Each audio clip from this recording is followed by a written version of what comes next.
കേട്ടില്ലേ? ചിലപ്പോൾ നമ്മൾ ആശ്വാസം തേടി ചില കാര്യങ്ങളൊക്കെ പോയി പറഞ്ഞെന്നിരിക്കും. പക്ഷേ അതൊന്നും ഗുരുസംപ്രാപ്തിയായിട്ടാണ് എഴുതുന്നത്. ഗുരുവുമായിട്ടുള്ള ബന്ധം ഈ വിഷയത്തിൽ മാത്രമായി ചിട്ടപ്പെടുത്തിയിട്ടുണ്ട്. ചില വാക്യങ്ങളൊക്കെ നിയമസഭയിൽ പറഞ്ഞാൽ ആളുകൾ വാശി പിടിക്കും, രേഖയിൽ നിന്ന് മാറ്റണം. കാരണം എന്താ?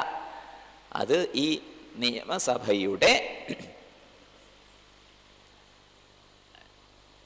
നിയമപ്രകാരങ്ങൾക്ക് ചേർന്നതല്ല,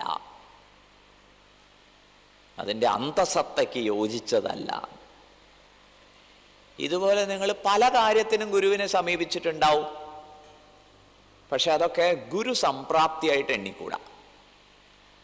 അതുകൊണ്ടാണ് ഇവിടെ ശരിക്കും ക്ലാരിഫൈ ചെയ്ത് പറഞ്ഞു തരുന്നത്. തത്വത്തിനുള്ളിൽ ഉദയം ചെയ്തിടുന്ന പൊരുൾ എത്തിയിടുവാൻ, അതിനാണ് ഗുരുപദാന്തത്തെ ഭജിക്കേണ്ടത്. വേറെ കാര്യങ്ങൾക്ക് ഭജിച്ചുകൂടാ. അഥവാ വേറെ കാര്യങ്ങൾക്ക് നിങ്ങൾ തുല്യനായ ഒരാളെ ഭജിച്ചാൽ അത് ഗുരുപാദ ഭജനം എന്ന അക്കൗണ്ടിൽ പെടുത്താൻ പറ്റില്ല. വ്യക്തമായോ? പോയിക്കോളൂ, പോണ്ടെന്നൊന്നും പറയണില്ല. ഗുരുപദാന്തേ ഭജിപ്പവന് ഇങ്ങനെ വ്യക്തമായ ക്ലാരിറ്റിയോടെ കാഴ്ചയോടെ ഗുരു പദാന്തികത്തെ പ്രാപിക്കുന്നവന് മുക്തിക്കു തക്കതൊരുപദേശം, അങ്ങോരെ ഗുരു വഴിതെറ്റിക്കില്ല. മുക്തിക്ക് യോജിച്ച ഉപദേശം എന്താണോ, തത്വമസി മുതലായ ഉപദേശം, കൃത്യമായിട്ട് അത് പകർന്നു കൊടുക്കും. അല്ലാതെ കാട് കയറി അതും ഇതും പറഞ്ഞൊന്നും സമയം കളയില്ല. മുക്തിക്കു തക്കതൊരുപദേശം തരും. ഇങ്ങനെ ഗുരുപദാന്തത്തിൽ ഒരു ശിഷ്യൻ ഭജിച്ചാൽ, ഇപ്പൊ ശിഷ്യന്റെ ക്ലാരിറ്റിയാണ് പ്രധാനം. തത്വത്തിനുള്ളിൽ ഉദയം ചെയ്യുന്ന പൊരുൾ അറിയണമെന്നുള്ള ക്ലാരിറ്റി ശിഷ്യനുണ്ടെങ്കിൽ, ഗുരുവാണെങ്കിലോ അവസരത്തിനൊത്തുയർന്ന് മുക്തിക്ക് തക്ക ഉപദേശം നൽകും. അതോടുകൂടി എന്താ വിശേഷം? അറ്റിയിടും അന്ന് അവന് ജനനം. മുക്തിക്കു തക്ക ഉപദേശം ലഭിക്കുന്ന നിമിഷം ജനനമറ്റിയിടും.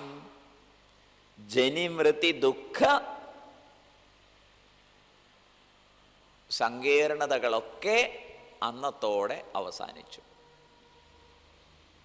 പിന്നെ ജനന മരണ സങ്കടങ്ങൾ അവനുണ്ടാവില്ല. ഹേ നാരായണ, അവിടത്തേക്ക് നമസ്കാരം. ഒരു വശത്ത് മായാ വിലാസത്താൽ അങ്ങ് ഒട്ടേറെ സങ്കട കാരണങ്ങൾ നിരത്തിയിരിക്കുന്നു. ഭഗവാൻ സങ്കട കാരണമൊന്നും നിരത്തിയിട്ടില്ല കേട്ടോ. ഭഗവാൻ മായാലീലകളാടുമ്പോൾ ഭഗവത് സ്മൃതി ഇല്ലാതെ ഇതിൽ പെട്ട് നമ്മൾ സങ്കടപ്പെടുന്നത് തന്നെ ഉള്ളൂ. ആയിക്കോട്ടെ, പക്ഷെ എന്തിനാ പരിഭ്രമിക്കണത്? ഒരു വശത്ത് സങ്കട കാരണങ്ങൾ നിരത്തി വെച്ചിട്ടുണ്ടെങ്കിൽ മറുവശത്ത് മുക്തി ഉപായവും നിരത്തി വെച്ചിട്ടുണ്ട്. പക്ഷെ അതിനുവേണ്ടി സമീപിക്കണം, അത്രയേ ഉള്ളൂ. അതുകൊണ്ട് ഈശ്വരനോട് നമുക്ക് വിരോധം തോന്നേണ്ട കാര്യമില്ല. ഈശ്വരൻ സൃഷ്ടിച്ച് പ്രശ്നങ്ങൾ ഉണ്ടാക്കി വെച്ചിട്ടുണ്ടാവും, പക്ഷെ അതിന് പരിഹാരം മറുവശത്ത് ഒരുക്കി വെച്ചിട്ടുണ്ടല്ലോ. ഓക്കെ. തത്വത്തിനുള്ളിലുദയം ചെയ്തിരുന്ന പൊരുൾ എത്തിയിടുവാൻ ഗുരുപദാന്തേ ഭജിപ്പവന് മുക്തിക്കു തക്കതൊരുപദേശം തരും. ജനനം അറ്റിയിടുമന്നവനു നാരായണായ നമഃ. എൻ പാപമൊക്കെ അറിവാൻ ചിത്രഗുപ്തനുടെ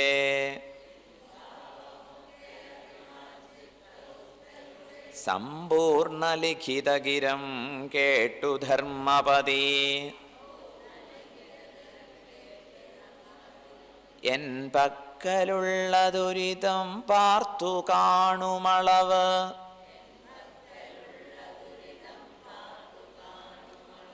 അംഭോരുഹാക്ഷതുണ നാരായണായ നമഃ.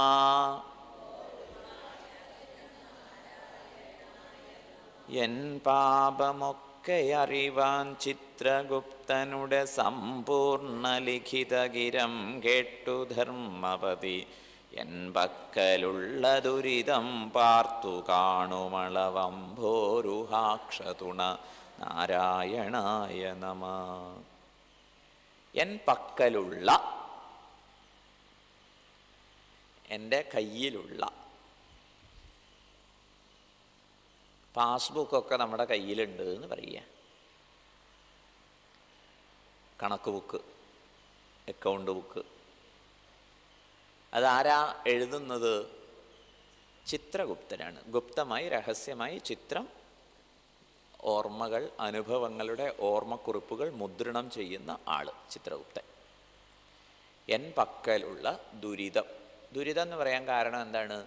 വിഷയസംബന്ധിയായ, അനുഭവ സംബന്ധിയായ എല്ലാ ഓർമ്മക്കുറിപ്പുകളും ജനിമൃതികൾക്കുള്ളതാണ്. അത് പാപപുണ്യ രൂപത്തിലാണ് ഉണ്ടാവുക. എൻ പക്കലുള്ള ദുരിതം. പാപമായാലും പുണ്യമായാലും ജനിമൃതികൾക്കുള്ളതായതുകൊണ്ട് ദുരിതം തന്നെയാണ്. എൻ പക്കലുള്ള ദുരിതം ഒക്കെ അറിവാൻ എൻ പാപം, പാപമാണ്. പുണ്യവും പാപമാണെന്ന് മനസ്സിലാക്കണം. കാരണം ജനിമൃതിക്ക് കാരണമായതുകൊണ്ട് ദുരിതം തന്നെയാണ്. എൻ പാപമൊക്കെ അറിവാൻ ചിത്രഗുപ്തനുടെ സമ്പൂർണ്ണ ലിഖിതഗിരം. ചിത്രഗുപ്തനാണിത് രേഖപ്പെടുത്തുന്നത്. ചിത്രഗുപ്തൻ രേഖപ്പെടുത്തിയിട്ടുള്ള എൻ്റെ പാപസഞ്ചയത്തെക്കുറിച്ച് ധർമ്മപതി, യമധർമ്മരാജാവ് പരിഗണിക്കും. അങ്ങനെ ആ പുസ്തകം ഇങ്ങനെ മറച്ച് നോക്കി എൻ്റെ പാപം മുഴുവൻ കാണുന്ന സമയത്ത് എൻ പക്കലുള്ള ദുരിതം പാർത്തു കാണുമളവ്. ആരാണിത് പാർത്തു കാണുന്നത്? ധർമ്മവതി, യമധർമ്മരാജാവ് ഇങ്ങനെ നോക്കും. ആ സമയത്ത് ഹേ അംബോരുഹാക്ഷ, അവിടുന്ന് തുണയായിട്ട് നിൽക്കണം. അങ്ങയുടെ നോട്ടമുണ്ടെങ്കിൽ. ഇവിടെ അംബോരുഹാക്ഷ എന്നാണ് പ്രാർത്ഥിച്ചിരിക്കുന്നത്.